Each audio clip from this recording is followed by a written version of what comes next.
Good afternoon, everybody. I know we're still a little bit light in terms of our class attendance, but that's okay. Y'all are going to do great. So, first question that we have up from exam review, we have to predict some products and decide if a precipitate forms and identify which product is the precipitate. The two reactions that you have before you are both double replacement reactions.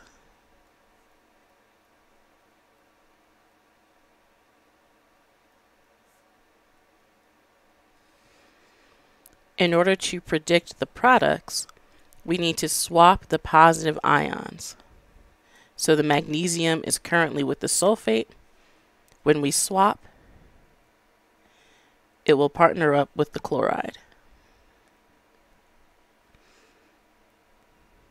And the sodium will partner up with the sulfate. I didn't write states of matter here because I need to use the solubility rules to figure out if these compounds are soluble or insoluble in water.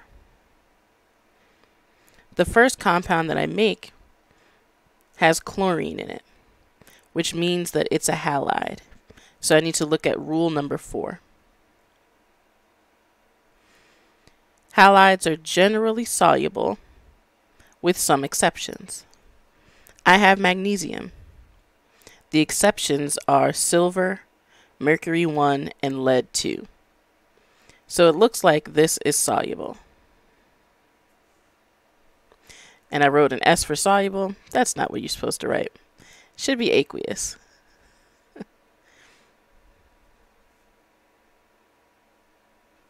That's better. Now we have sodium sulfate.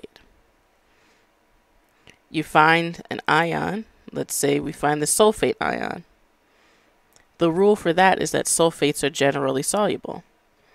The ones that aren't are strontium, barium, and lead 2. I've got sodium, which is also part of rule number 1.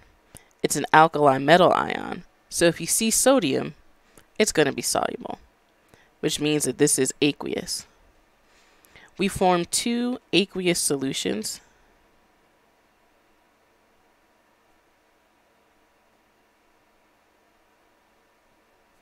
So what that really means is that we don't have a reaction going on. So the answer for A is no reaction. Making 2 aqueous solutions, that's nothing new. We've just got the same ions floating around in solution.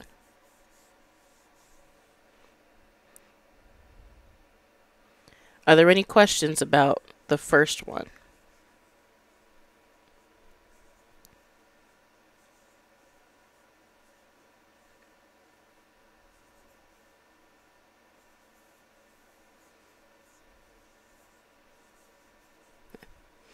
What about the second one?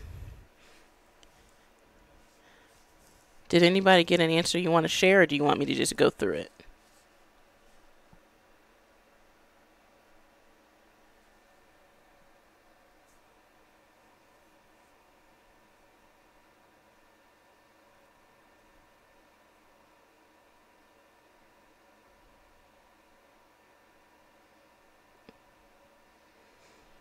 I'll just work it out.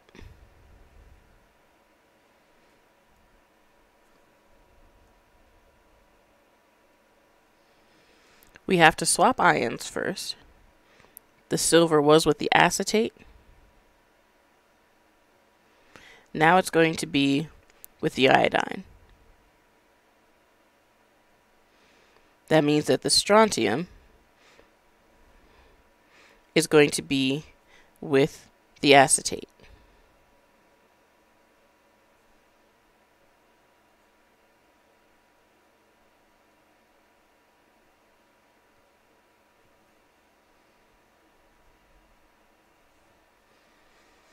We have to go to our rules to figure out if we've made something insoluble. Again, we've got a halide. It's something that has an iodine in it. Generally, they're soluble, but we have an exception. Silver, with either the chloride ion, bromide ion, or iodide ion, is insoluble, which means that it will form a solid. Let's check our other compound just to be sure. The acetate ion is generally soluble. There are no exceptions here. That will be aqueous.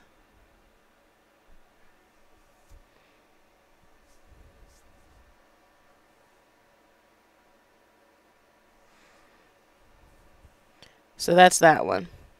We did form a solid, and we identified which one is the precipitate. Questions here?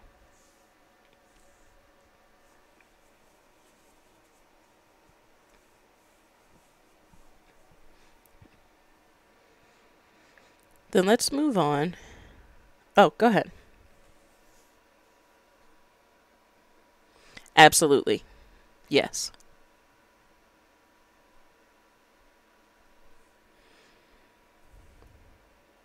It would be absolutely cruel to make you memorize the solubility rules or the activity series. I don't care about how well you can memorize the order of something or memorize some rules. I want to see if you can use them. So this is a activity series question. Predict whether each of these metals will react with sulfuric acid. I'll give you a minute to look at it, and then I'll go over it. With these activity series questions, you have to know how to use the activity series. Duh, right?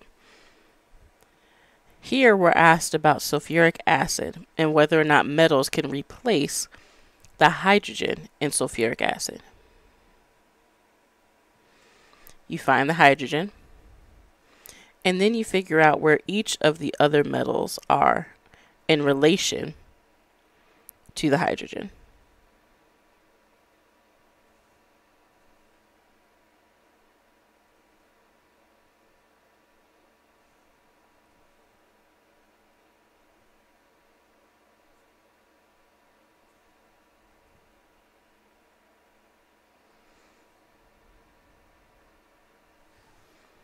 All the metals that come before hydrogen in the activity series will replace hydrogen in sulfuric acid.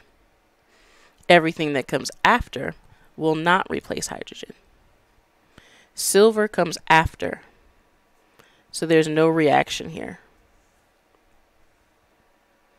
However, tin, cobalt, and manganese all come before hydrogen in the activity series. So they will all react.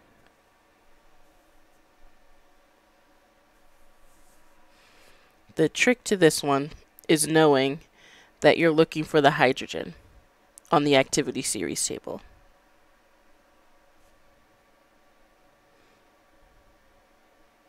Let me know if we have questions or if we can move on.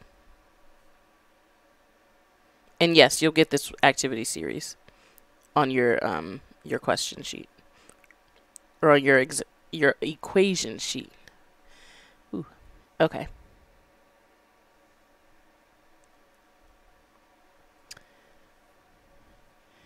I'll give you 2 minutes to read through this one and give it a try.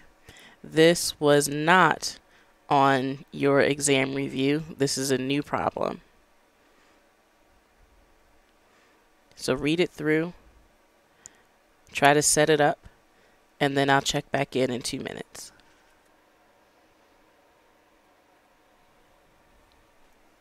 I'm going to start setting up the problem here. We have an unknown gas with a mass of 25.4 grams, and it occupies a volume of 15.9 liters at STP. What is the molar mass of the gas? This is a gas density question. And you'll definitely see one like this on the exam.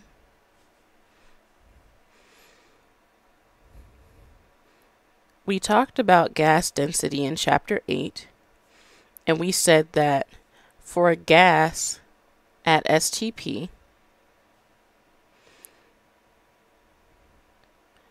the molar mass in grams divided by molar volume gives you density.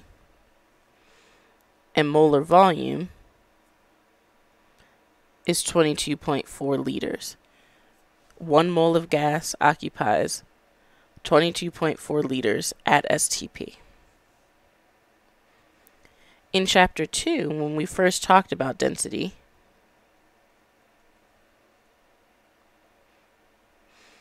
we said mass divided by volume will give you density. So we've got two different equations that we can use, and we'll use both of them to solve for the molar mass. First, we use our kind of more generic density equation, and we solve for the density of the unknown gas.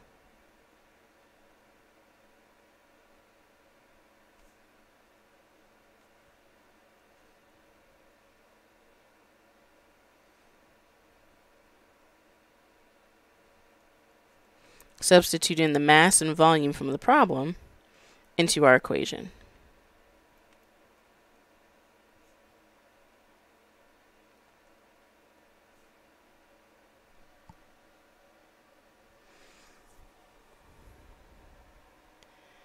And when you do that, you should get something that's kind of small.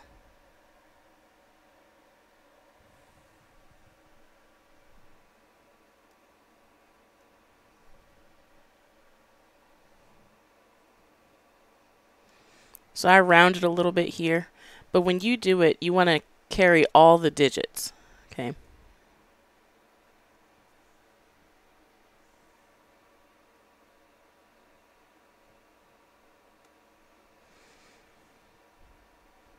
Then we're going to use our special density equation for gases at STP to solve for the molar mass.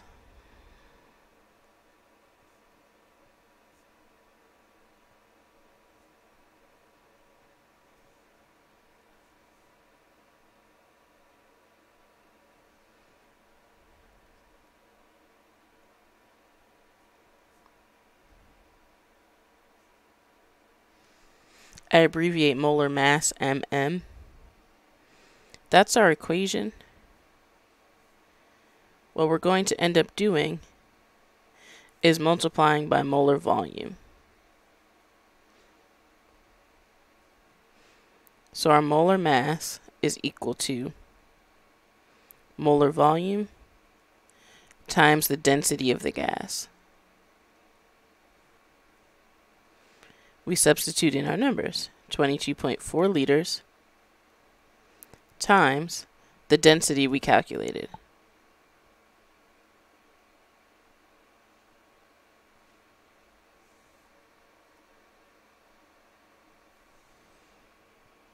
The liters cancel, and you end up with grams.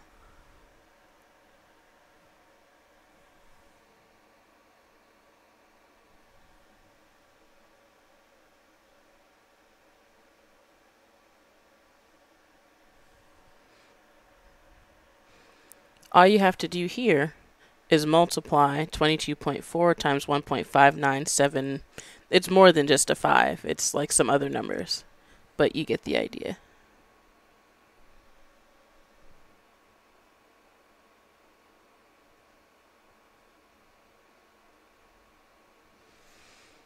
You should get something in the ballpark of 35.8 grams. And molar mass is always in grams per mole.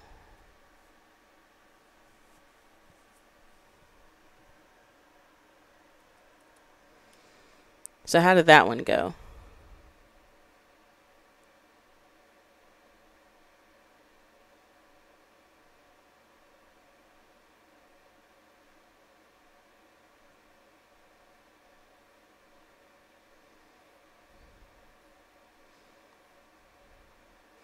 Good.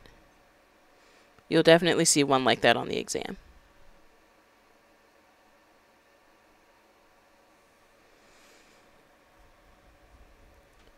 I'll give you another 2 minutes to read it through and get it started. This one is from the exam review. So if you did the exam review already and you don't want to work it through again, that's fine. If you had questions, you can dig them out. Otherwise, you can just hang out for a couple of minutes.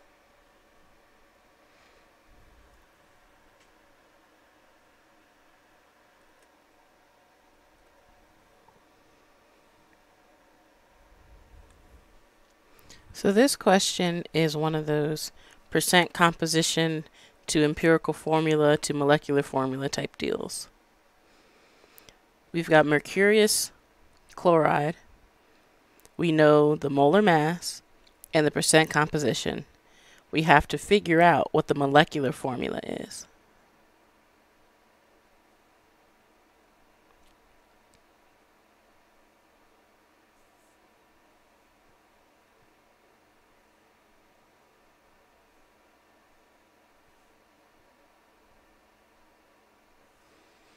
The first step is always getting to moles.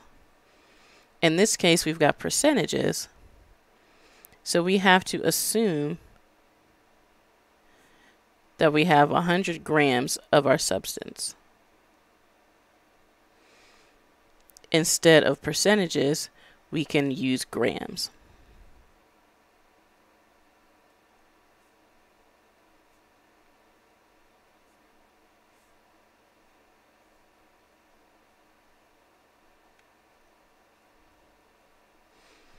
For the molar masses of these elements, you need to look at the periodic table. I'm not going to spend time on where to look and as we go forward how to calculate the molar mass. I'm assuming that you already know how to do that. That's from chapter 8. If you don't, I can go through it, but it's one of the easier topics of chapter 8 that I think most people have a handle on.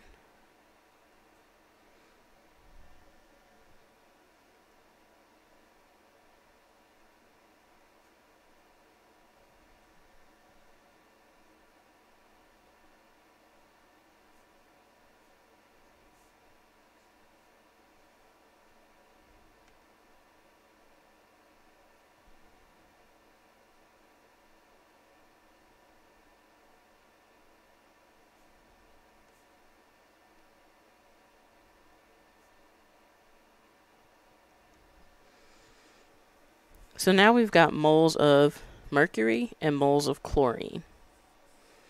The next part involves using these numbers to come up with our mole ratio for the empirical formula. Now I know, looking at it, 0.424, 0.423, you're like 1 to 1 already, I get it. But for clarity's sake, and just for the sake of practice, I encourage you to write it out.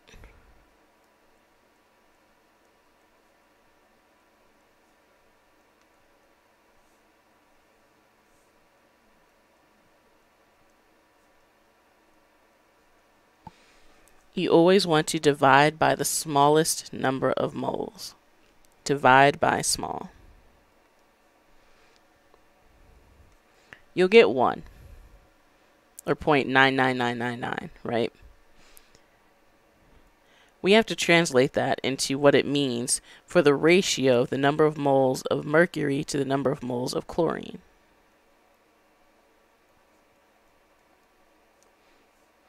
And if the answer is 1 for the ratio, then there's 1 mole of mercury for every 1 mole of chlorine.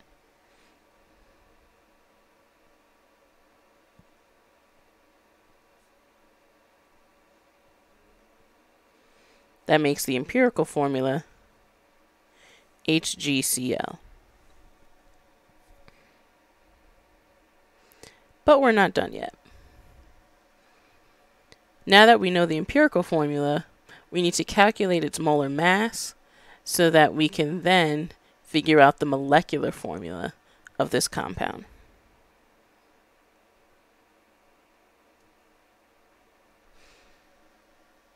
We're going to take the molar mass of the mercury and add it to the chlorine.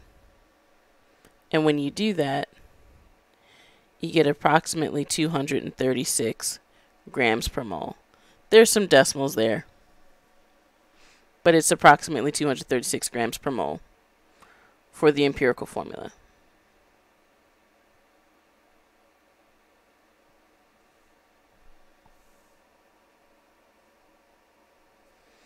The final step is we figure out that N, which tells us, excuse me, how many times you have to multiply our empirical formula by to get the molecular formula.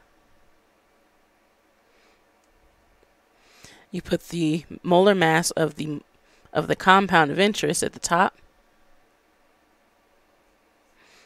and the molar mass of the empirical formula on the bottom. That's about 2.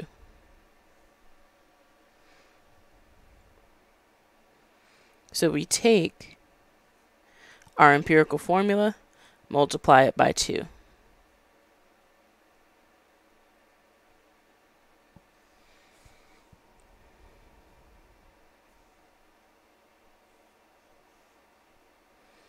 This is our molecular formula.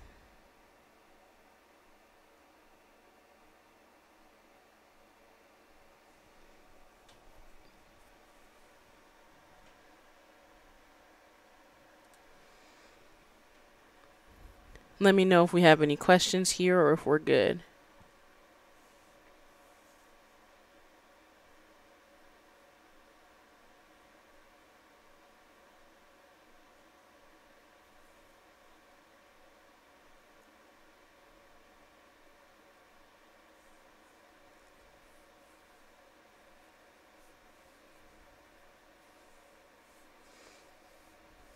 Okay.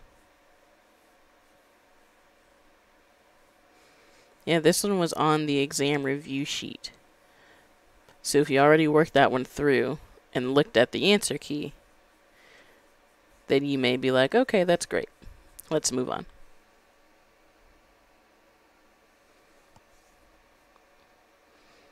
This one, I believe, was also on the exam review. You've got 7.5 grams of ethane gas in a container, and you have to figure out the volume. I'll give you a couple of minutes to set it up, and then I'll jump in. I'm going to start setting up the problem here, but if you're still working, that's okay.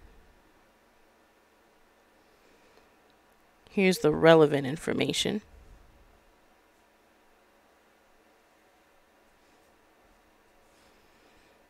We need to identify this problem type. Can't do anything with the numbers if you don't know what you're working with.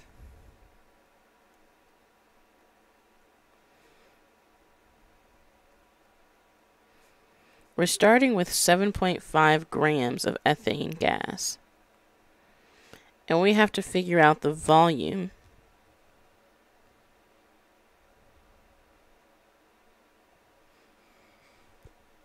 we're starting with a mass, converting to a volume. We can't jump straight from mass to volume. We've got to go through moles first. That means we'll need 2 unit factors here.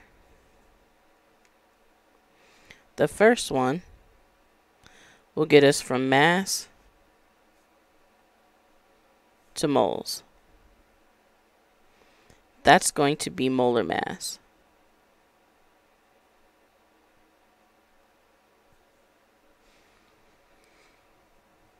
You calculate the molar mass of ethane gas by adding up the masses of all the elements in the molecule.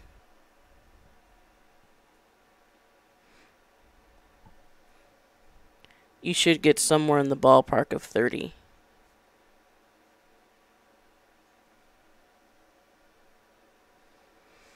For our unit factors,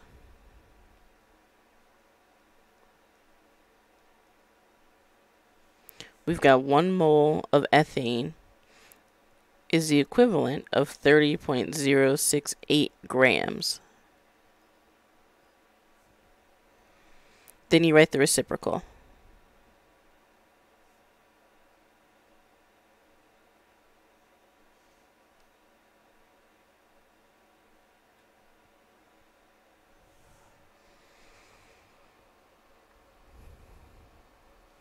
The second part of the problem requires going from moles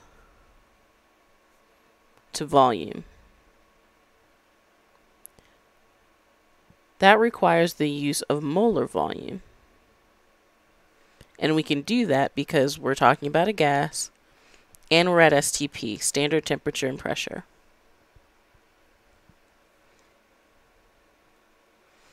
One mole of gas has the volume of 22.4 liters. The identity of the gas doesn't matter. What matters are the conditions. Then we can write out our unit factors.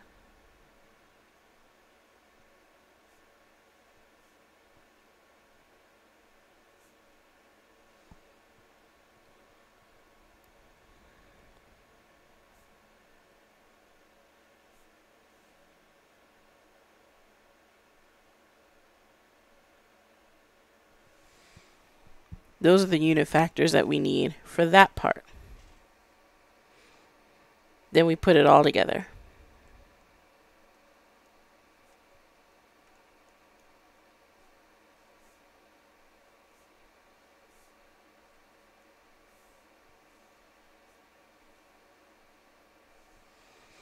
We have to choose the unit factors that will get us grams to moles and moles to liters. To go from grams to moles, we need to have grams in the bottom of the unit factor.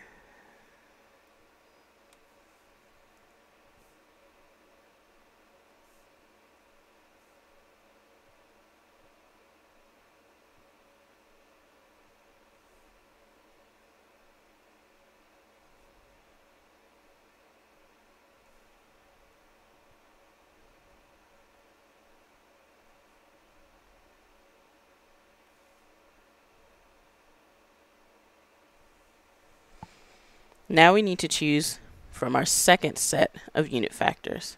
We're going from moles to liters.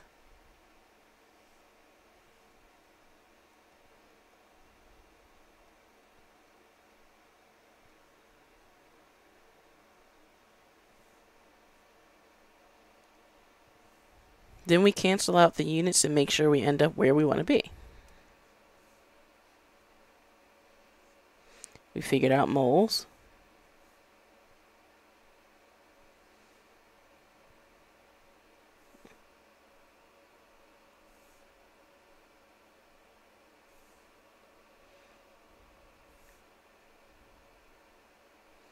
Now we've got liters.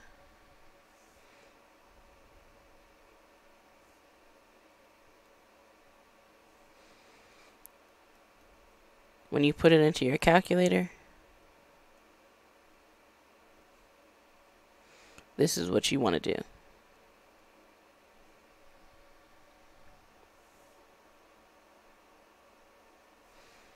Using parentheses will help make sure that the operations get completed in the order you want them to get done.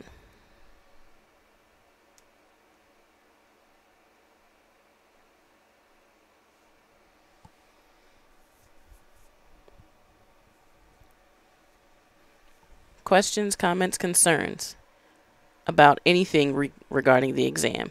Could be the problems, could be the format, anything like that.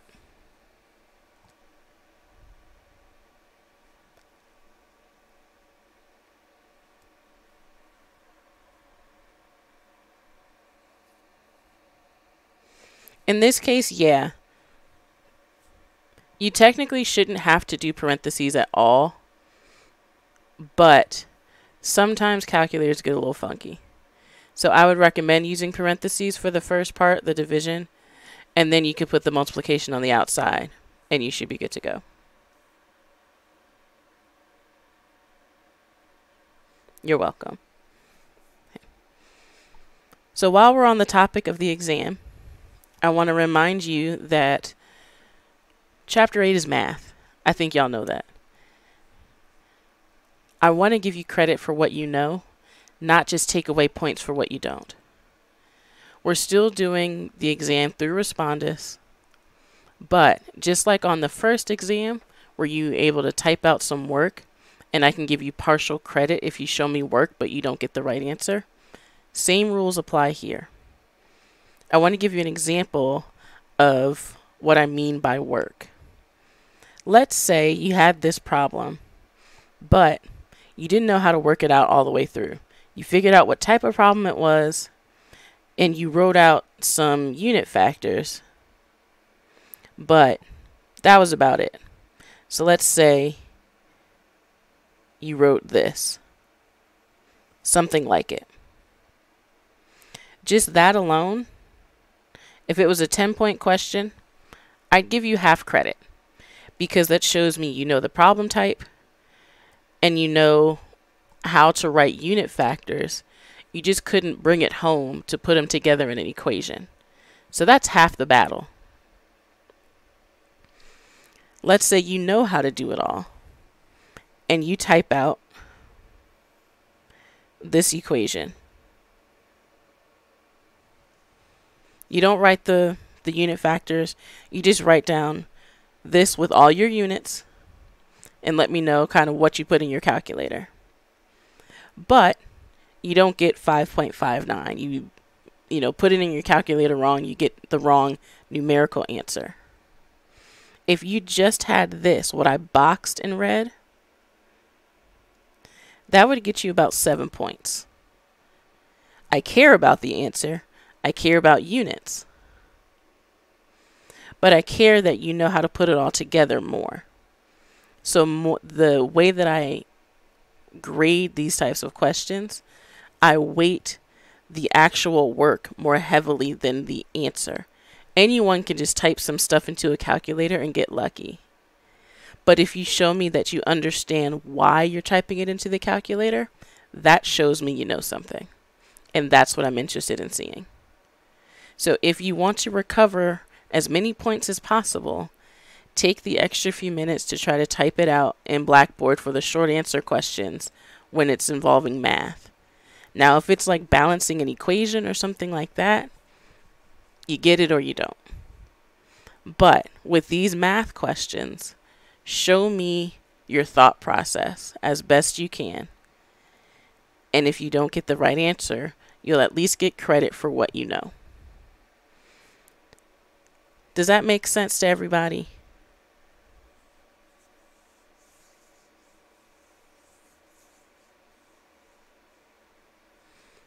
Okay, excellent.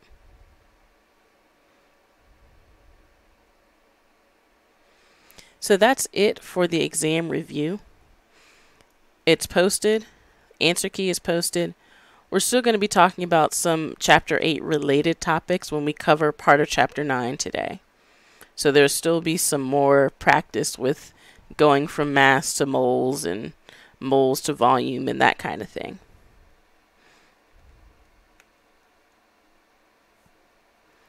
So exam 4, it's going to be live tomorrow, which is April 7th.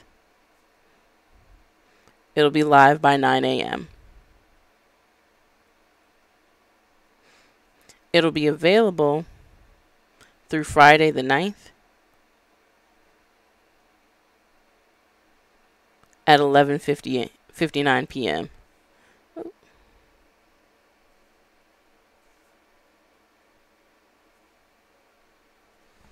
Show me some work for the math problems. You'll get some points back or some partial credit even if you don't get the answer.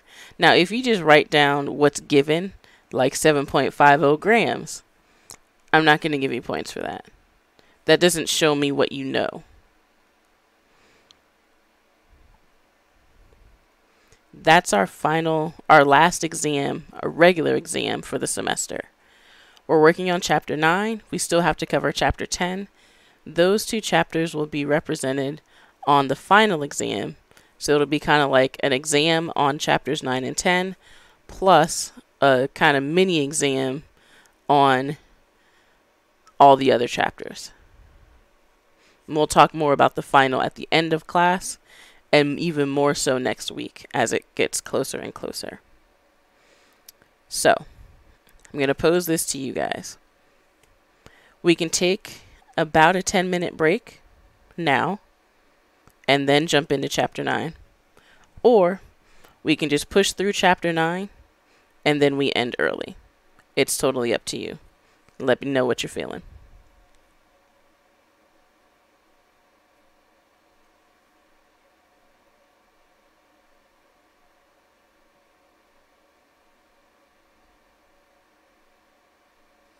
We got to vote for keep going.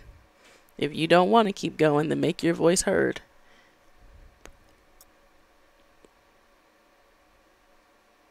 Okay. I'm right there with you.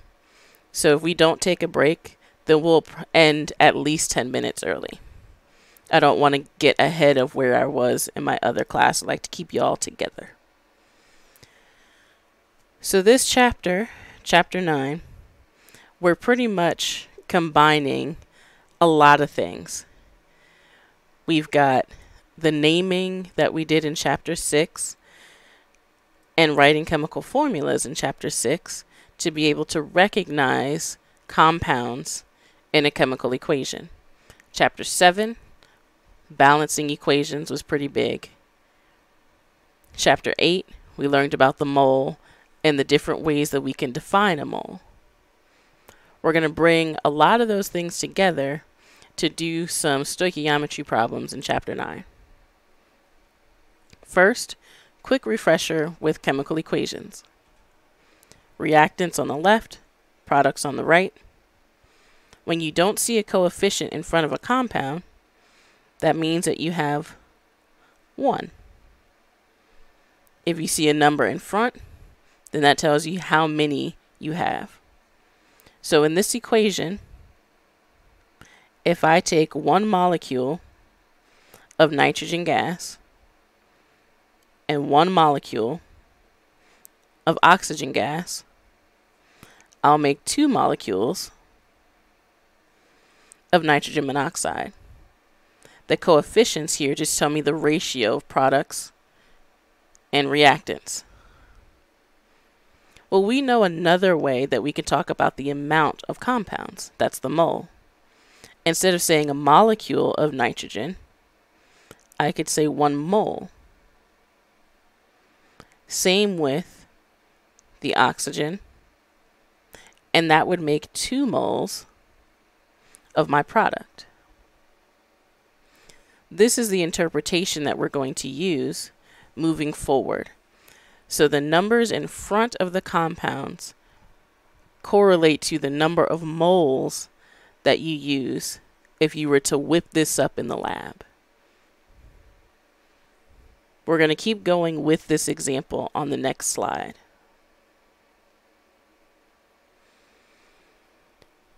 The key to using those chemical equations is that they must be balanced. On your homework for chapter 9, which is not due this week, we're not going to finish chapter 9, so you don't have to worry about the homework yet. But you may need to check and make sure that those equations are balanced first before you do your problem. When you have a balanced chemical equation, you can write what's called mole ratios that we can use as unit factors. Let's say that I wanted to write a mole ratio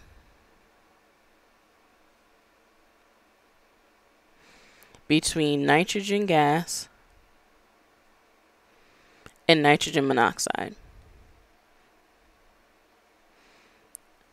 I would look at the coefficients for both of these in the balanced chemical equation. I've got a 1 for nitrogen gas,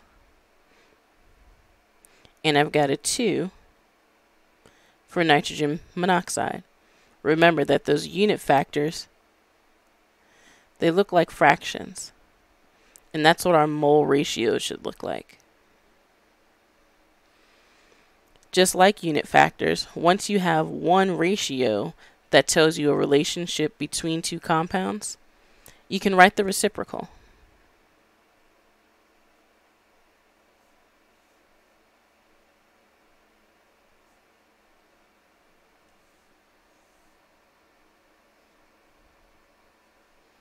Let's do the same thing, but this time we'll look at the mole ratio between oxygen gas and nitrogen monoxide.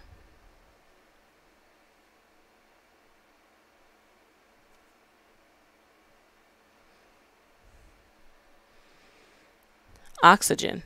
How many moles of oxygen do you see in the chemical equation?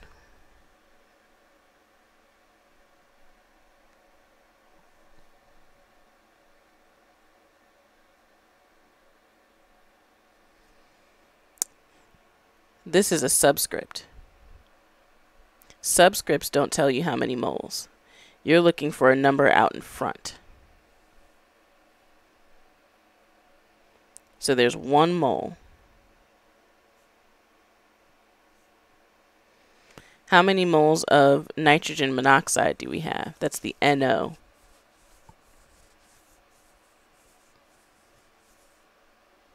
We've got 2.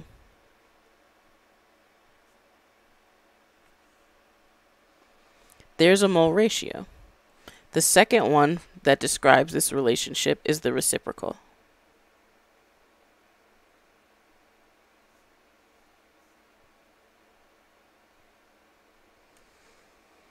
And you can read them like this.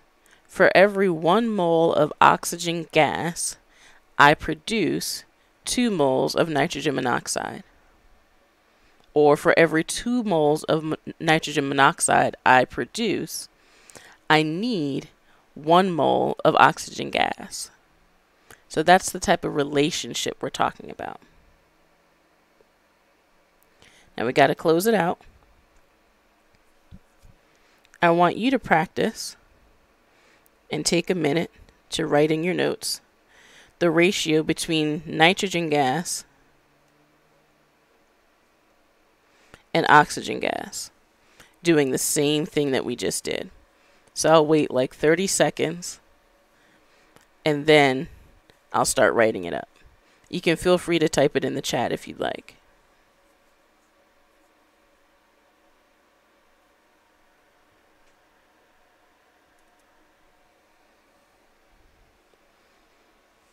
So we look at the chemical equation.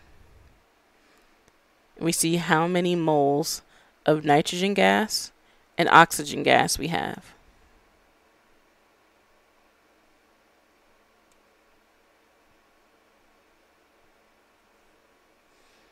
We've got 1 mole of each. Yep, exactly right.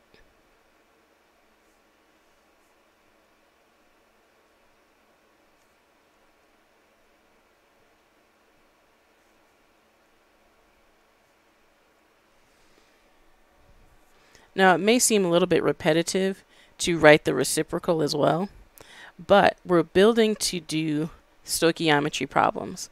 And just like in chapter 2, where we would write 2 unit factors from 1 unit equation and choose the right one to get us from where we are to where we want to go, we're going to do the same thing with our mole ratios. You can always write 2 to describe a relationship, but only one of them will be right to get from the information you're given to figuring out the unknown quantity at the end. So let's keep the end in mind. Let's do some more practice with writing mole ratios. I want you to write the 2 mole ratios that describe the relationship between mercury 2 oxide and mercury.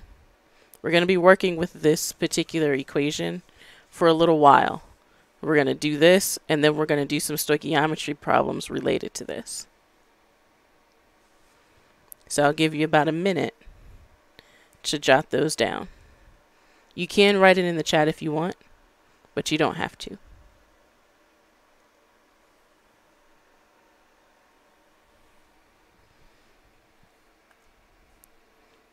So we're looking at mercury 2 oxide and mercury. You write what you see. Only the coefficients out in front. You don't worry about subscripts.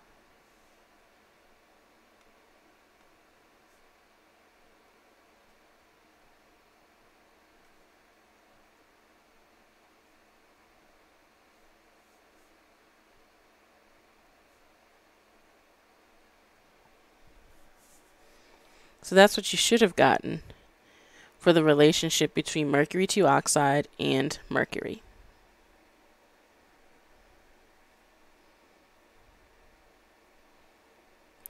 Let's try another one.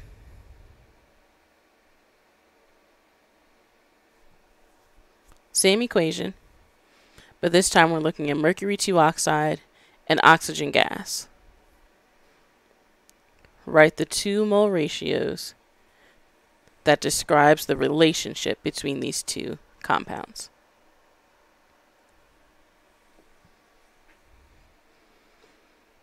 For this one, we're looking at mercury 2 oxide and oxygen gas. We've got a 2 out in front of that mercury 2 oxide, so we write that as 2 moles. There's no coefficient in front of the oxygen gas. We write that as 1 mole. Then you flip it.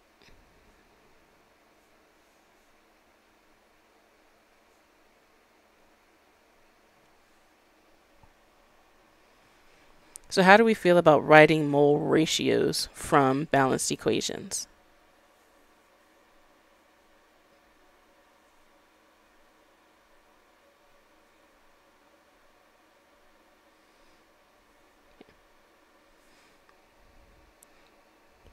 Then let's move on to using those in calculations.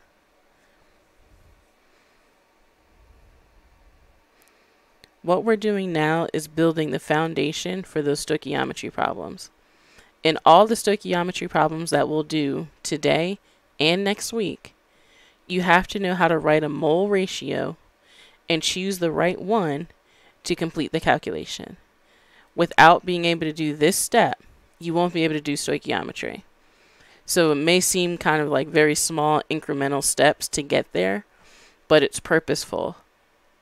You have to practice this part first, and then it gives you a little bit more confidence to attack those big nasty problems. How many moles of oxygen gas are produced when 3.50 moles of mercury 2 oxide are decomposed?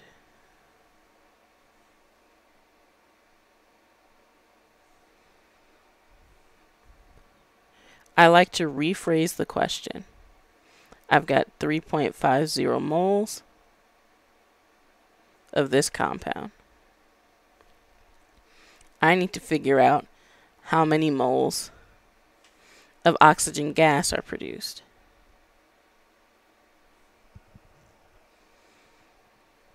The first place that we start with these mole to mole calculations is writing a mole ratio. And in this case, we want a ratio between the mercury 2 oxide and the oxygen gas. You have to have a balanced chemical equation for that. Now we just wrote those out, but I'll jot it down again.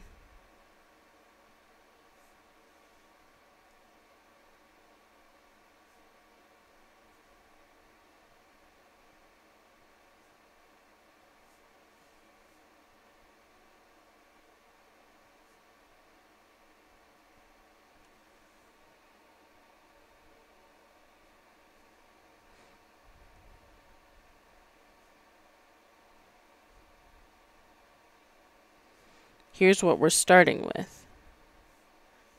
The 3.5 moles of mercury 2 oxide.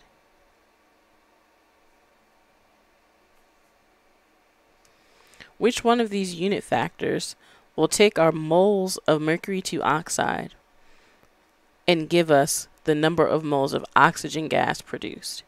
Is it A or is it B?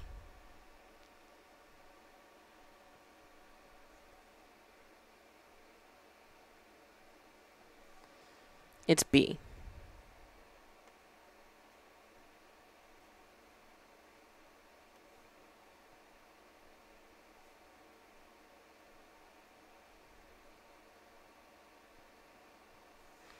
Your units should always cancel so that you end up with the units you're looking for at the end. when you're putting this into your calculator, you're just taking 3.5 and dividing by 2.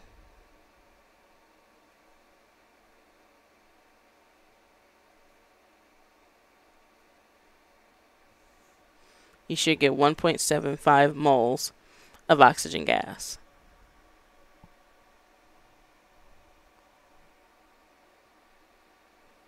Are you ready to try one on your own?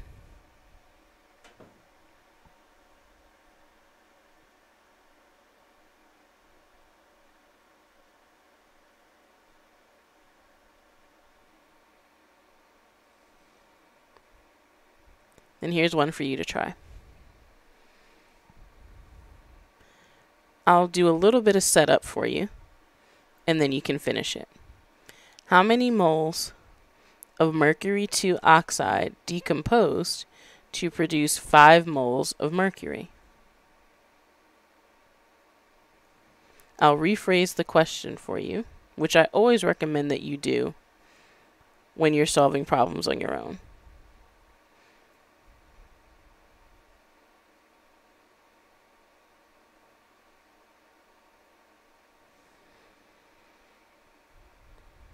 It's up to you to choose the right mole ratio to get from moles of mercury to moles of mercury 2 oxide.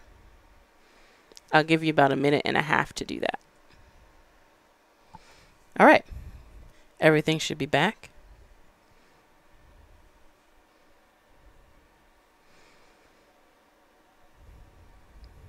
Let's set this one up. For the mole ratios, we're looking at mercury and mercury 2 oxide.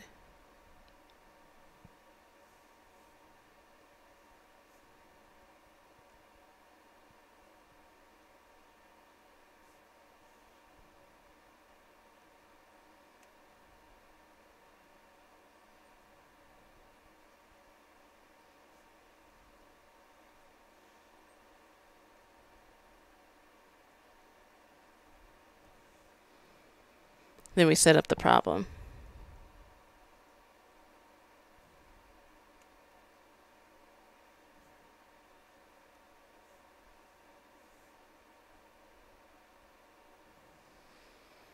We need to have the mole ratio with mercury in the denominator so that it cancels out.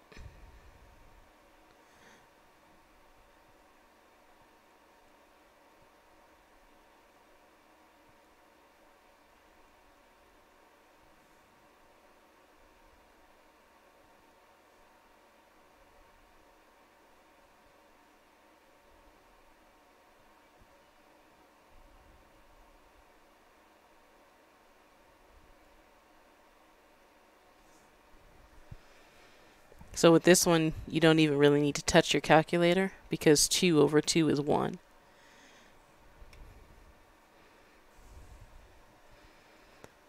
Let me know if there's questions here. I have another example. Go ahead.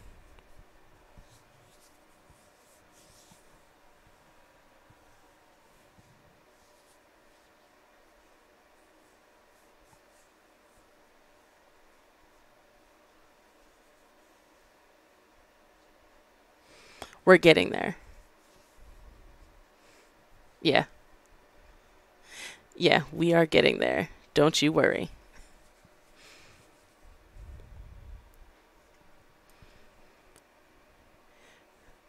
So you guys let me know if you want to do another simple example like this, or if you want to get to the stoichiometry problem types where we're stringing together multiple unit factors.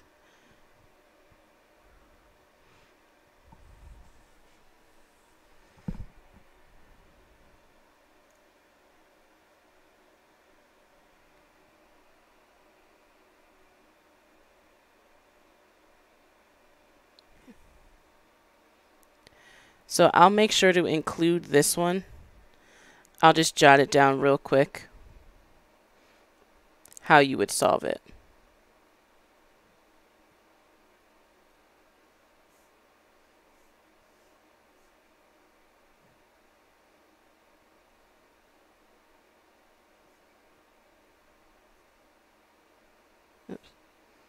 wrong.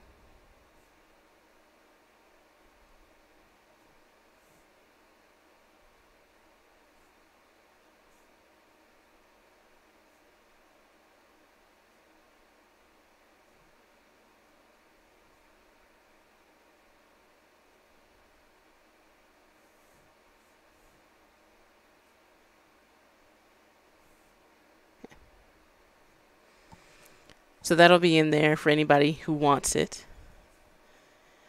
And now we're going to move to the stoichiometry problem types. There are 3. We'll get through 2 of them today. We'll start with mass-to-mass stoichiometry problems, where you're given the mass of a reactant or a product, and you have to figure out an unknown mass of a product or a reactant. I'll go through the example that I did in the video and give you kind of the generic how you solve it formula.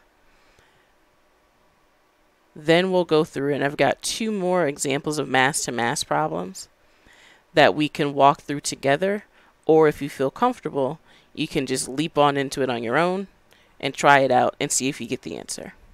So that's how it's going to be for these stoichiometry problem types. If you got it, jump ahead, do the practice, tune me out. If you like a little more hand holding, need a little bit more help, I'm here for it. So here we go. We have the same equation that we've been working with, where we've got mercury 2 oxide decomposing. But this time we have a little bit more complex of a question. What is the mass of mercury produced from the decomposition of 1.25 grams of orange mercury 2 oxide? Just like in chapter 8, where you won't have the privilege of a title that tells you what type of problem you're solving, the same thing goes for stoichiometry problems. You need to identify the problem type before you solve it. It'll help you tremendously. Our given information, we have 1.25 grams of mercury 2 oxide. We're asked about the mass of mercury.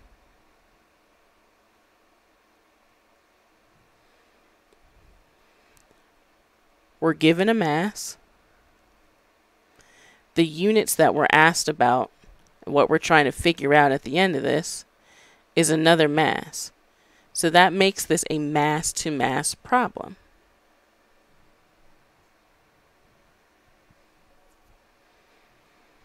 I'll give you the generic how to solve it. We'll go with A and B for now, and then I'll fill in the compounds that are relevant to this particular question. So you're given the number of grams of some substance A, and you have to convert it to grams of some substance B. First thing you want to do is convert to moles. That requires the use of the molar mass of that substance. So the molar mass of A will get you from grams to moles.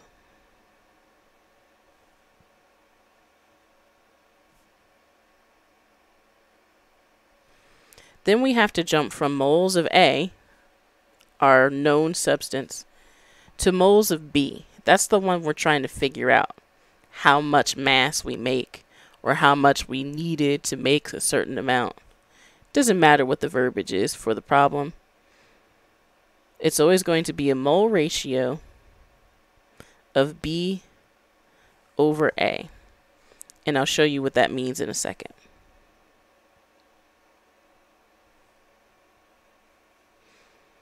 Then we're in the home stretch. We're at moles of B. We need to figure out grams. That requires the molar mass of B. This is the generic plan for solving mass-to-mass problems. Now let's make it more specific.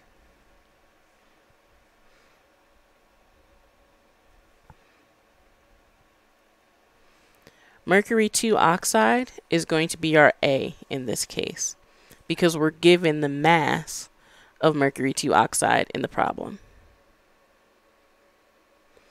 Our unknown is B, and that's the mercury. So everywhere you see A, we're placing mercury 2 oxide. Everywhere you see B, it's mercury.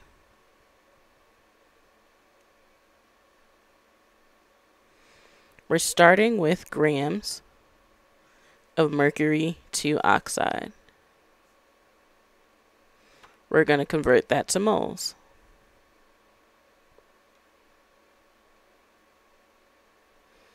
We need the molar mass to do that. And in this problem, it's been provided for you. That will not always be the case.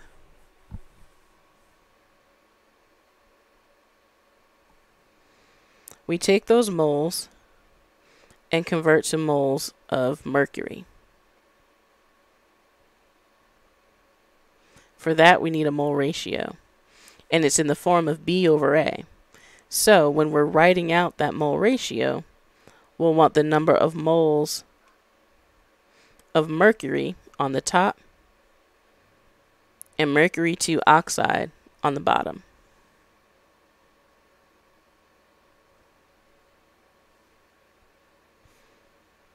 Finally, we get to grams of mercury. And that's using the molar mass of mercury, which you look up on the periodic table, but I'll write it down here for you.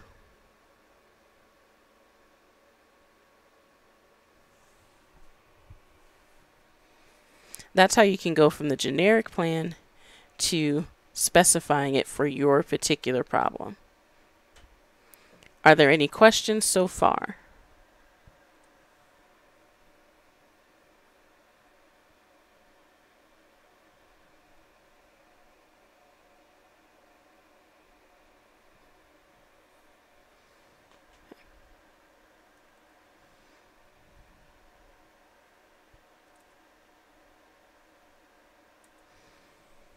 Then let's keep going. Now I've got to put in numbers and unit factors. If you're a person that likes color, colors help visualize things for you. I suggest using highlighters, markers, crayons, whatever you have that will make life easier when you're doing these problems. It is very important that you have good bookkeeping skills. And what I mean by that is you keep your numbers straight. You keep your units straight. You don't confuse anything. Make sure that you write neatly so you can read your own handwriting and you don't confuse yourself.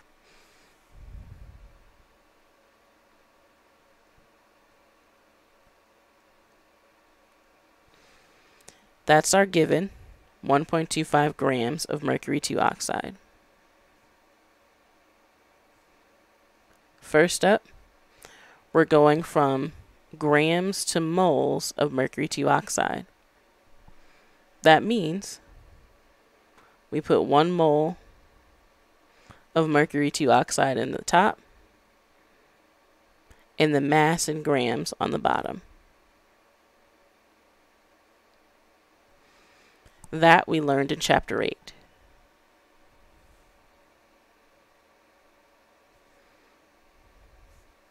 Here's the new part, mole ratio.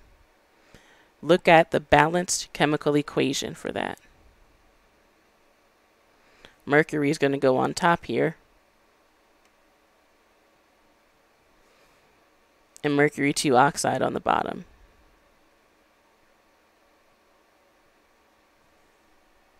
That way we get rid of the moles of mercury 2 oxide, and we've got moles of mercury left.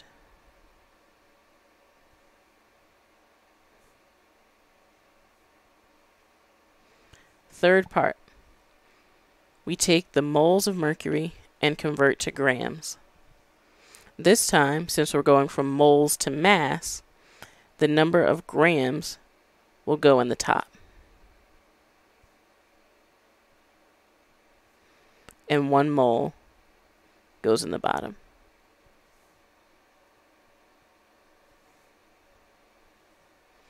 So this is what you're talking about when you're asking about the ones with the 3 unit factors. That's where we are now. Before you touch your calculator, go through and check your units to make sure that you put all your unit factors together properly. When you write out your plan, you can use that plan to make sure that the units cancel the right way. We got some moles of mercury 2 oxide, the moles of mercury, then grams of mercury. So that checks out. When you're putting this into your calculator,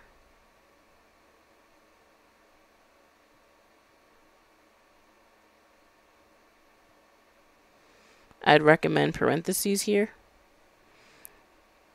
You're doing times 2 divided by 2, which is 1, but it's not always going to be that.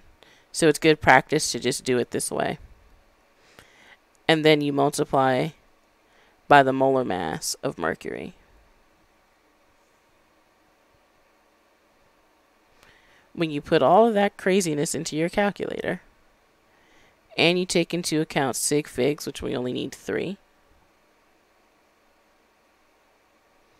you should get 1.16 grams of mercury. Units are very, very, very important here.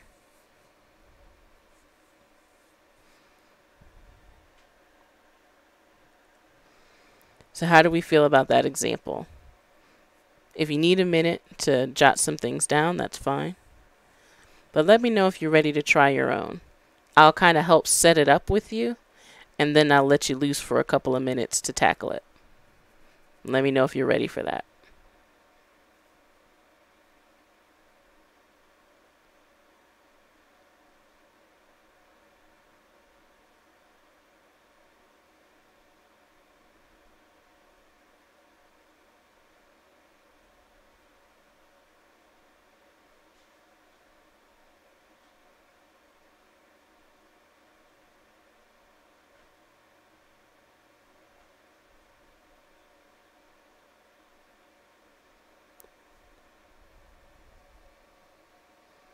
Oh yeah, no problem.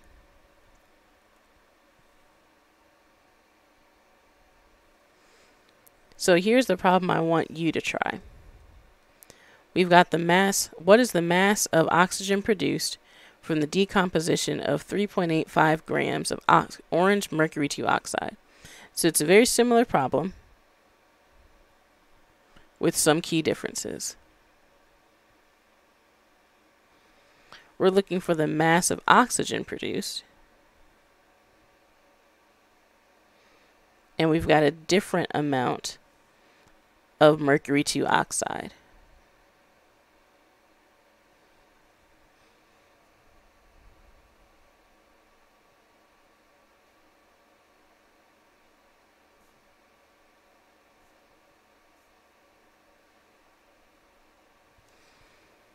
So here's our question, rephrased.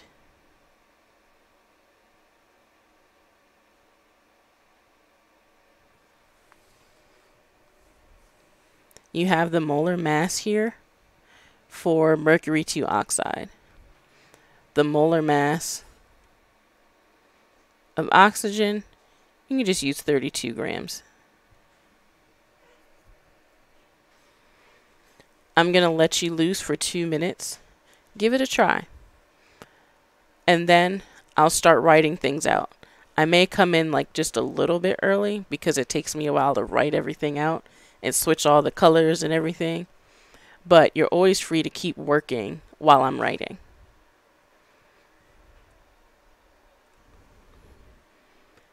I'm going to start writing the plan up here. If you're still writing and trying to figure it out, go for the gold. If you're stuck, hopefully I'll help you get unstuck.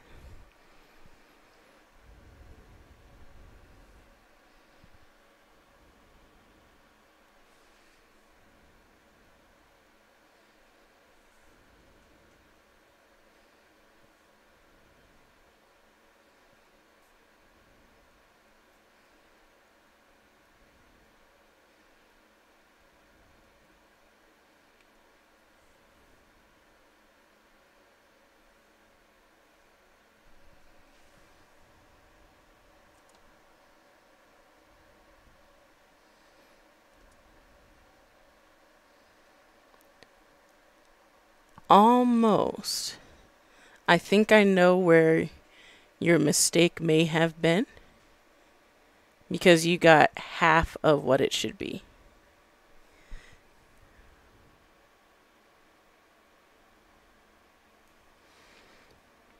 We'll figure it out together. So we're going from grams of mercury 2 oxide to moles. Then we're going to use a mole ratio to go from moles of mercury 2 oxide to oxygen gas.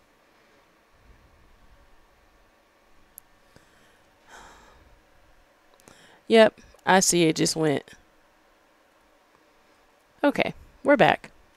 If that happens again, I may just switch to sharing a PDF, and then we go from there, because that is a little bit more stable than the screen sharing sometimes. So what magically appeared, and what will magically appear in the video if you choose to go back and look at it, is I assigned our A and our B. The A is what we're given information about.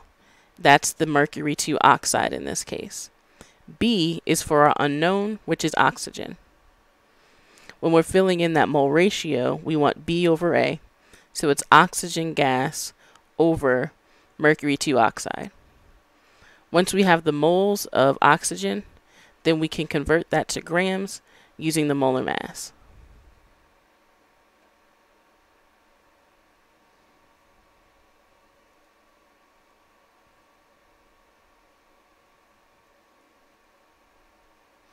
It may be really tempting to leave off the names of all these compounds, or at least the chemical formulas, but don't. That's part of how you can identify each of these numbers and cancel out your units. It's part of the unit. So make sure that you keep it going.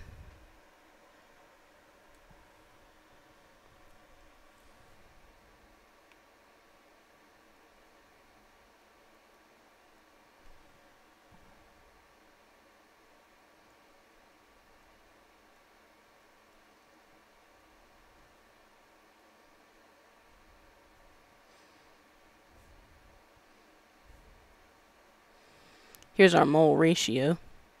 We want moles of oxygen on the top. So that's 1 mole. Moles of mercury 2 oxide on the bottom.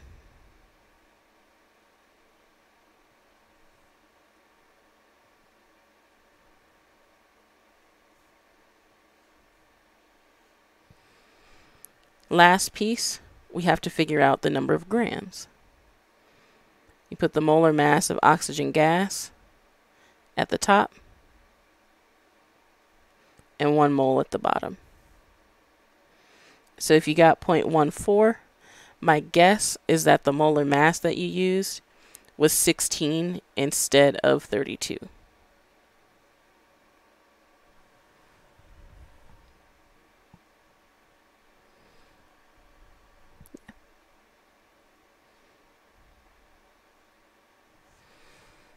So you should get somewhere in the ballpark of 0.284.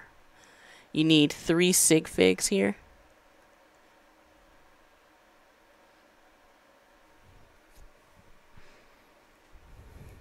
And I'll show you how everything cancels out.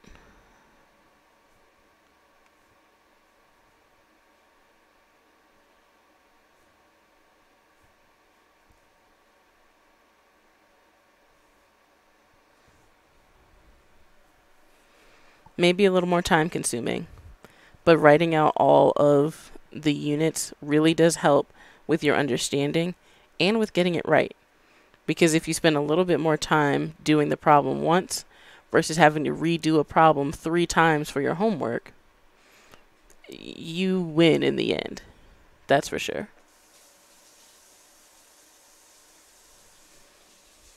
So let's move on and try one more. This time, I'm going to let you completely set it up. I'm not going to give you anything. You set it up and try to get as far as you can in about 3 minutes. And then I may come in at like 2.5 and start writing, because it takes me a little bit to write all this extra stuff. But I've really seen that it works well So I want to continue to do that even though we're a little crunched on time.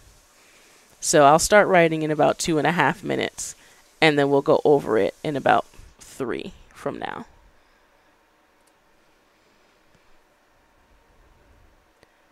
I'm going to start writing some things up here, but feel free to keep working.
So we need to assign the A and B. A is always going to be what you're given, and that's Mercury in this case. We know information about it. B is your unknown.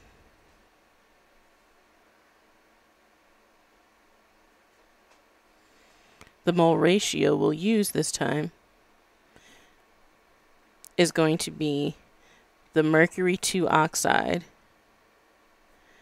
over mercury.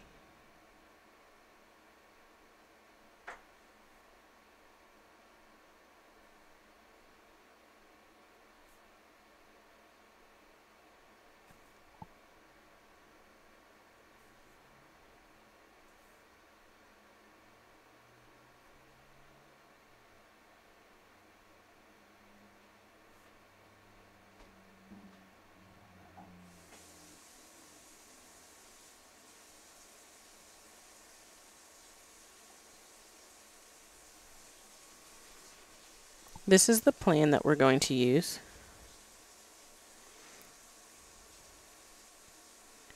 And here's the equation.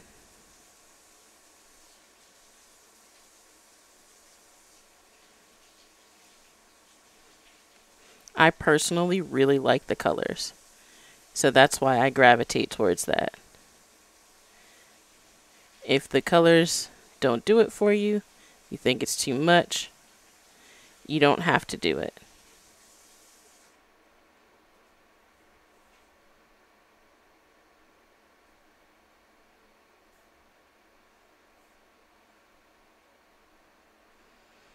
Our ratio, I always like to circle the compounds I'm interested in.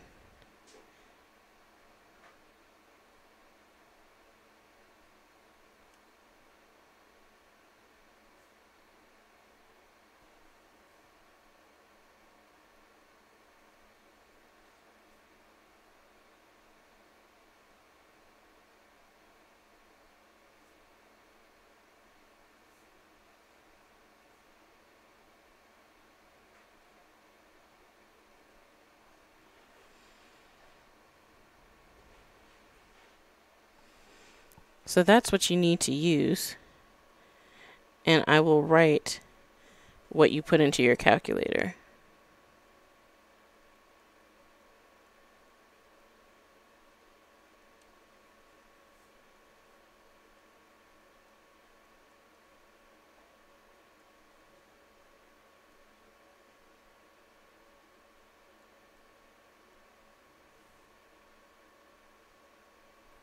Use those parentheses because they will absolutely help you.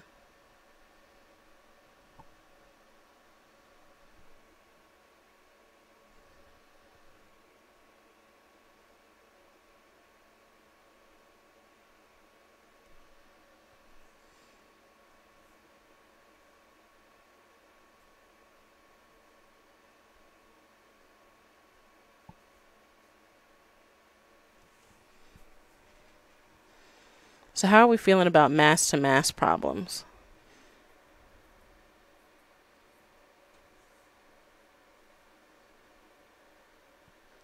All right. We're going to move on to the next problem type. That's mass to volume. Whenever you see volume for these, think about a gas. That's the only thing that we take volume into account for in this class. Just like last time, I'm going to work through the problem that I did in the video and kind of talk you through that again. So if you didn't get a chance to watch it, this is your chance. And if you already watched it and it was kind of like question mark, then maybe we can clear up some of those. Then we'll do some examples. The other thing about mass to volume is that you can have the reverse, volume to mass. So we'll start with mass to volume. Once we get that under our belt, I'll show you an example of volume to mass, and that'll be about where we end class. So here's our example. How many liters of hydrogen are produced from the reaction of 0.165 grams of aluminum metal with dilute hydrochloric acid at STP? What's relevant here? We're being asked about the number of liters of hydrogen being produced. Liters is a volume. We're told the mass of aluminum metal that reacted and that everything is happening at STP.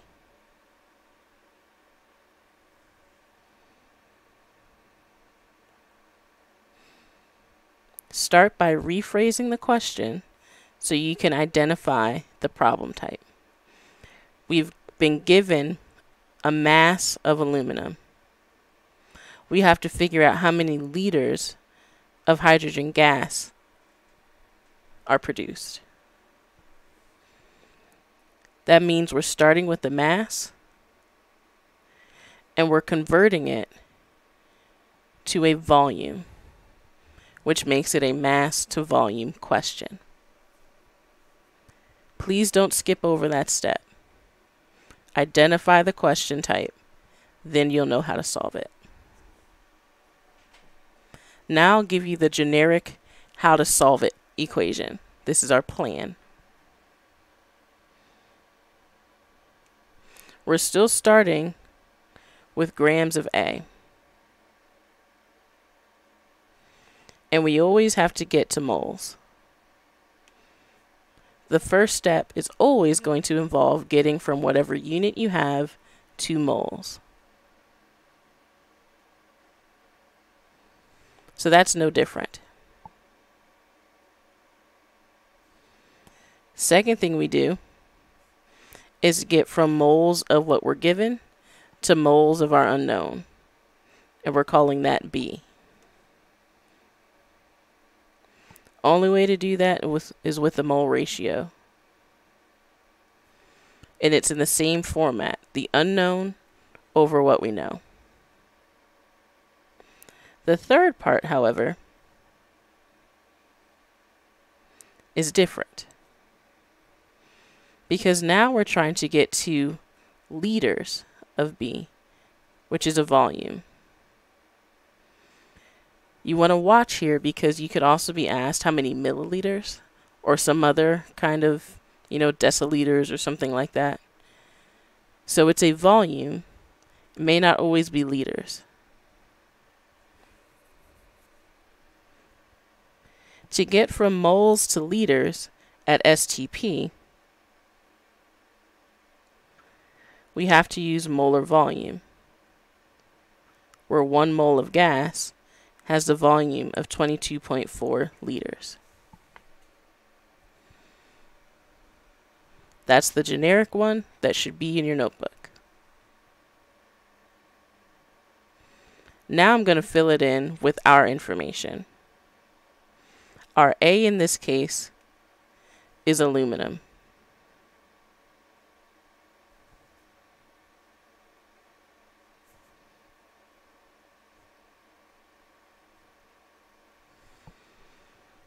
the molar mass of aluminum you get from the periodic table.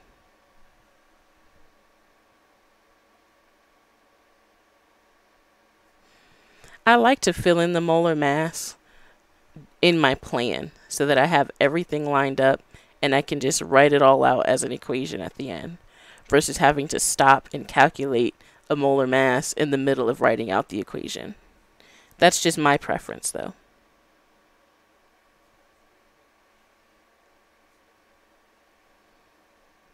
We go from there to moles of, it is moles of B, but we can put something a little more specific there.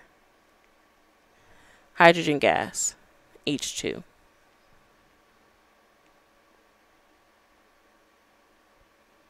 Our mole ratio is going to have the form of the gas, hydrogen, over the aluminum.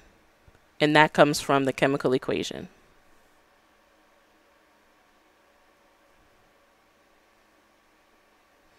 Then we're going to use that molar volume to get to liters of hydrogen gas.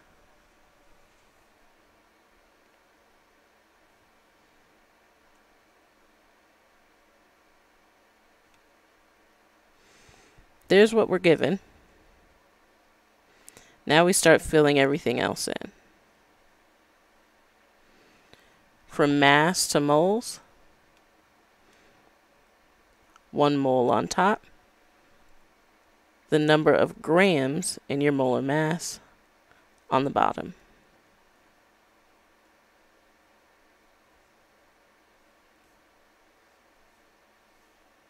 Next is the mole ratio. We said that it's going to be hydrogen gas, which has a 3 in front of it. So we write 3 moles over the aluminum, which is 2. We write 2 moles.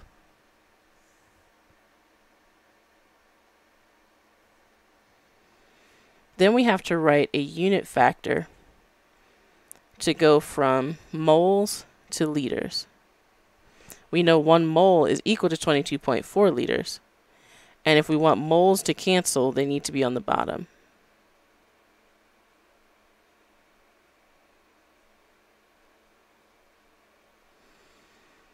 For this problem type, from mass to volume, you will always use the unit factor with 22.4 liters on top and 1 mole of gas in the bottom.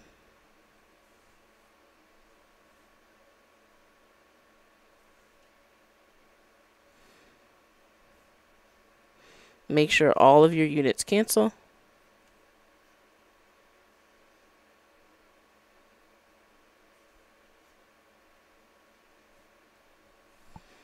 Then you do the calculation.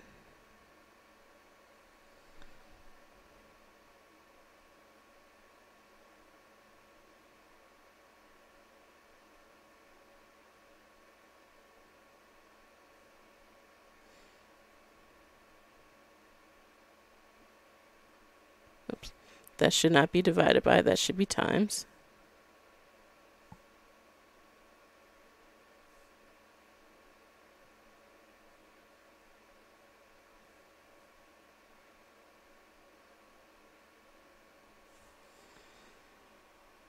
Use parentheses here.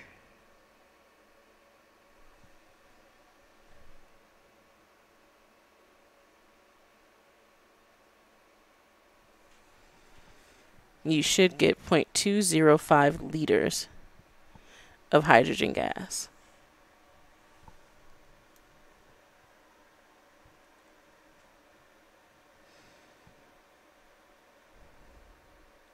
I'll pause here for a second. Make sure you got it all down, because next we're going to go to a new problem and I'm going to help set it up for you. Then I want you to try it.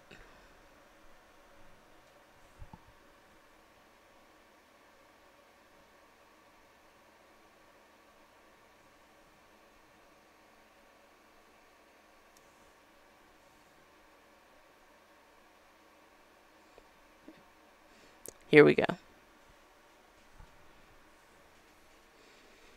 So this is a totally new equation. How many liters of oxygen gas are produced from the decomposition of 14.6 grams of sodium chlorate?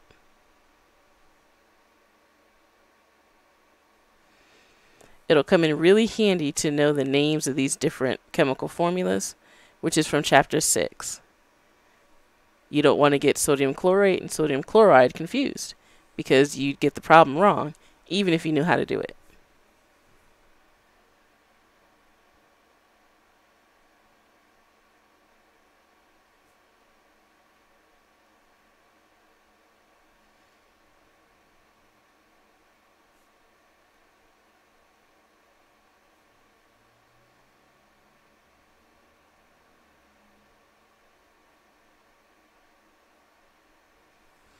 So it's a mass to volume again. We're starting with the mass of sodium chlorate. We're asked about the number of liters of oxygen gas. Oh no.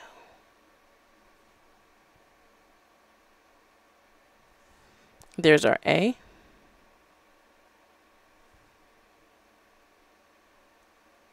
There's our B.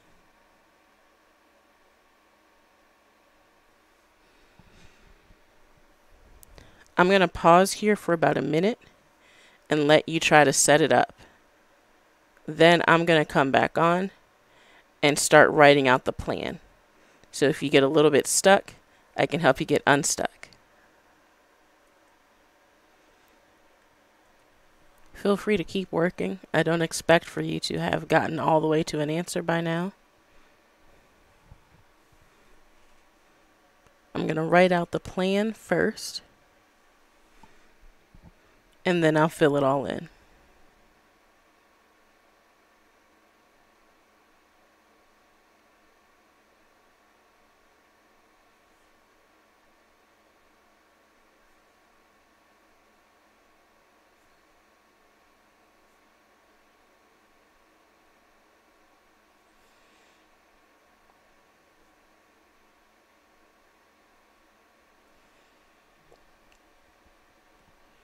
First step is always getting the moles.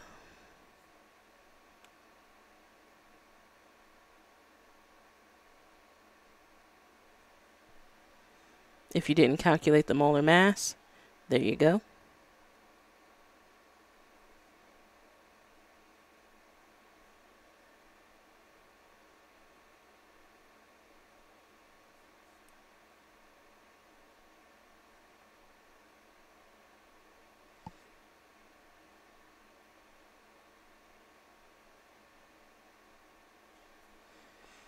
Mole ratio will get us 2 moles of oxygen gas.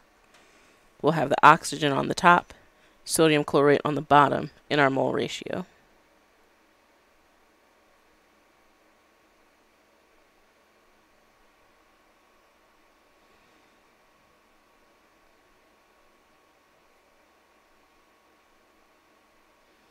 Then we use molar volume to get to the liters.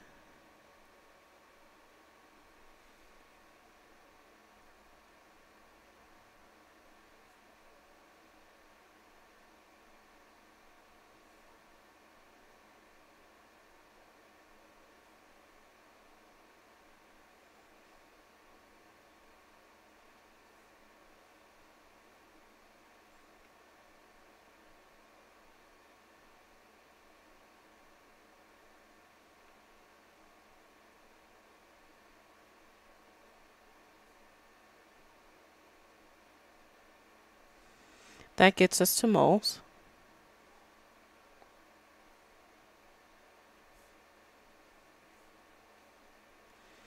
Moles of oxygen, there are 3. Moles of sodium chlorate, there are 2.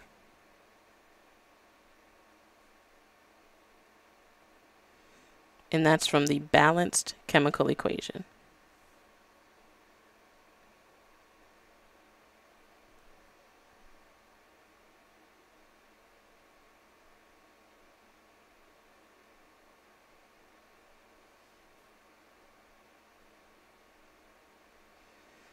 This last part is just the definition of molar volume. And we said that we were going to use the unit factor with the liters in the top because that's what we're after.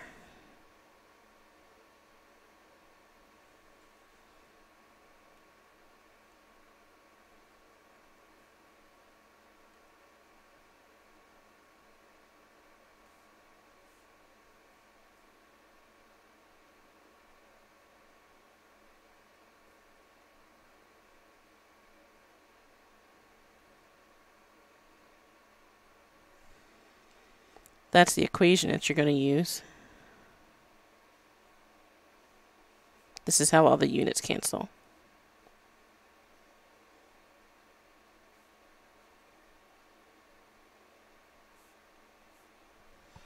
And when you do all of that, you should get 4.61 liters of oxygen gas.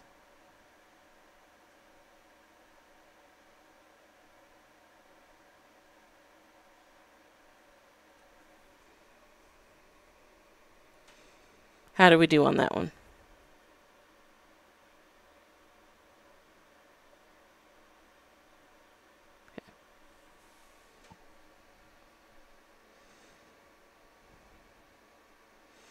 So it's up to you guys if you want to do this problem or if you want to push ahead to the last slide that I have for you. That's an example of volume to mass versus mass to volume.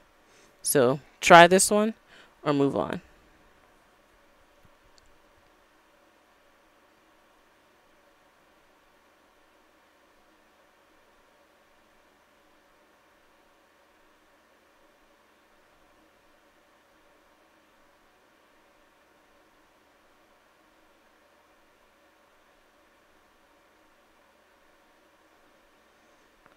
My default is going to be to try this one, and then we move on.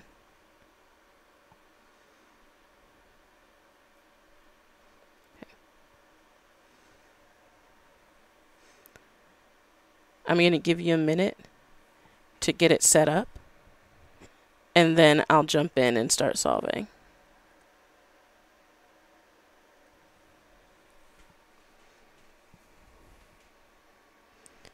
So I'll start writing it out here.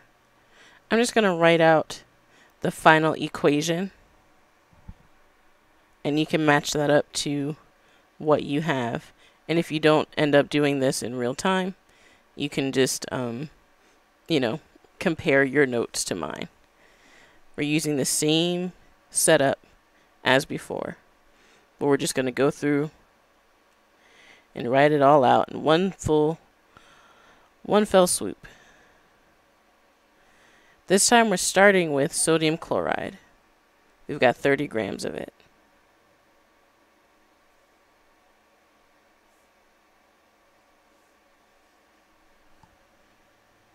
We're going to convert that to moles.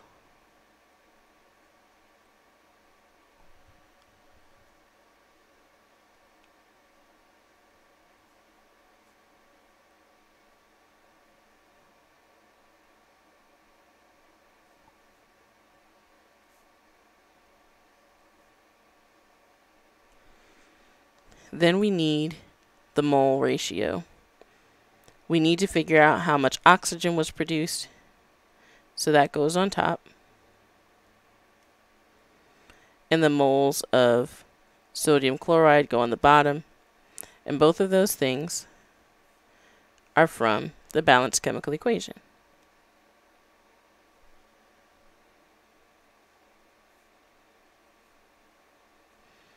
Then we use molar volume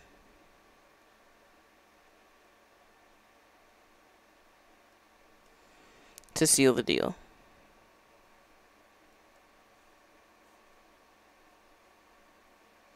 We get some moles of chloride,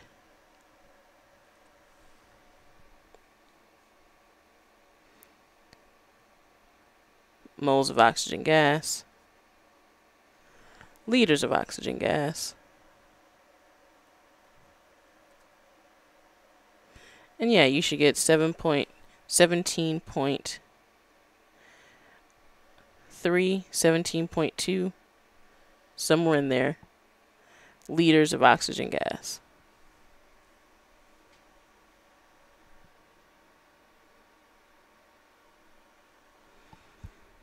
So that's great. Last thing I'm going to leave you with is how we do the reverse, starting with the volume to get to a mass.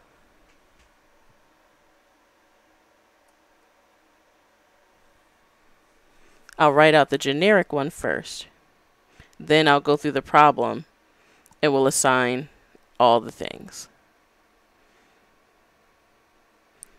You're going to be starting with liters of a substance. Always going to be a gas.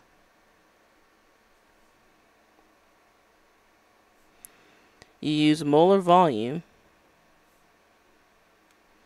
to get to moles of A. It's going to be 1 mole over the 22.4 liters.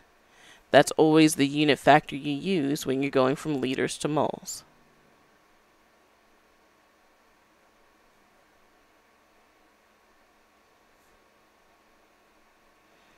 Then we get to moles of B using a mole ratio. B over A.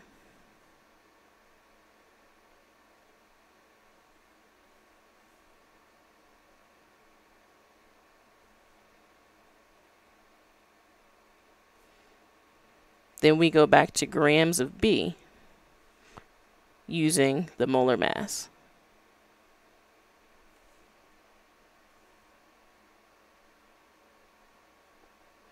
In this question, we're starting with 9.21 liters of oxygen gas, and we have to figure out how many grams of sodium chlorate decomposed to yield that much gas. Starting with the volume, we're asked to determine a mass.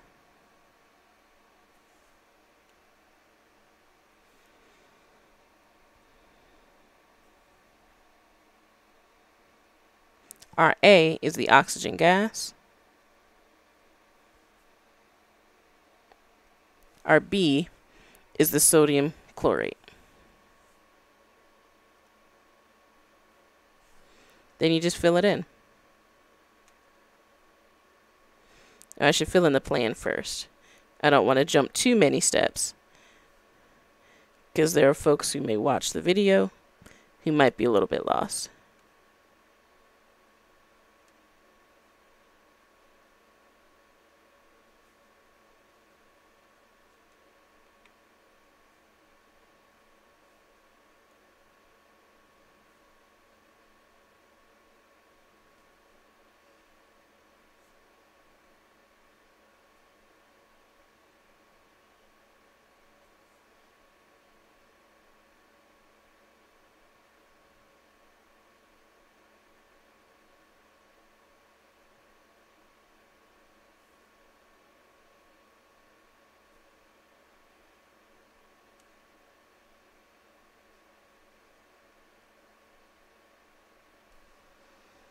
So that's the plan that we have, and then we fill in the numbers.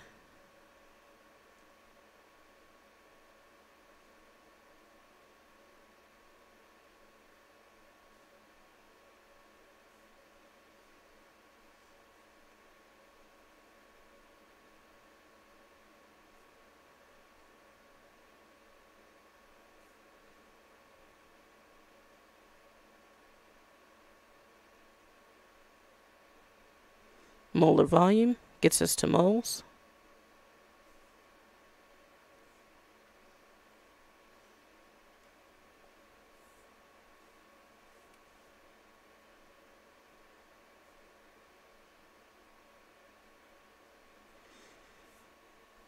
We're putting our mole ratio together.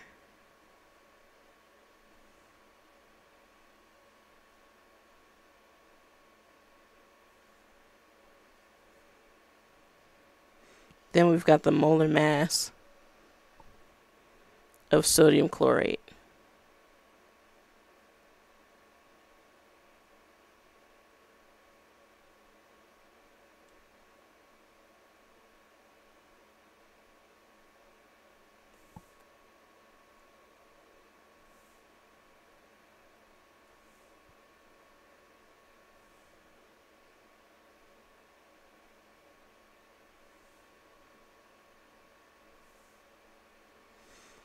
all the units cancel, but check to make sure.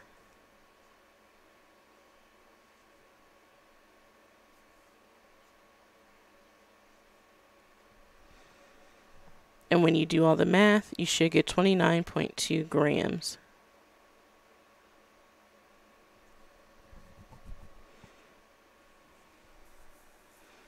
We'll pick up with volume to mass next week.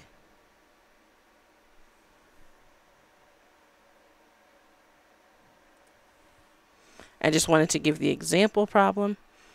If you haven't watched the video, not a bad idea to watch it.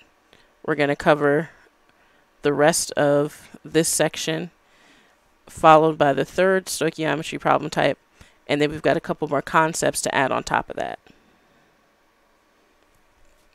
Reminders: you have an exam. It'll be available 9 o'clock tomorrow morning. It goes away April 9th, which is Friday, just before midnight. Mastering Chemistry is not due until Sunday, April 18th. I do advise that you start early.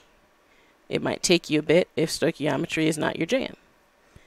And then the final exam, I think I addressed it a few weeks ago. I don't know what I was doing when I was looking at the schedule. Obviously, I wasn't reading it properly. But we're going to have a take-home for the final.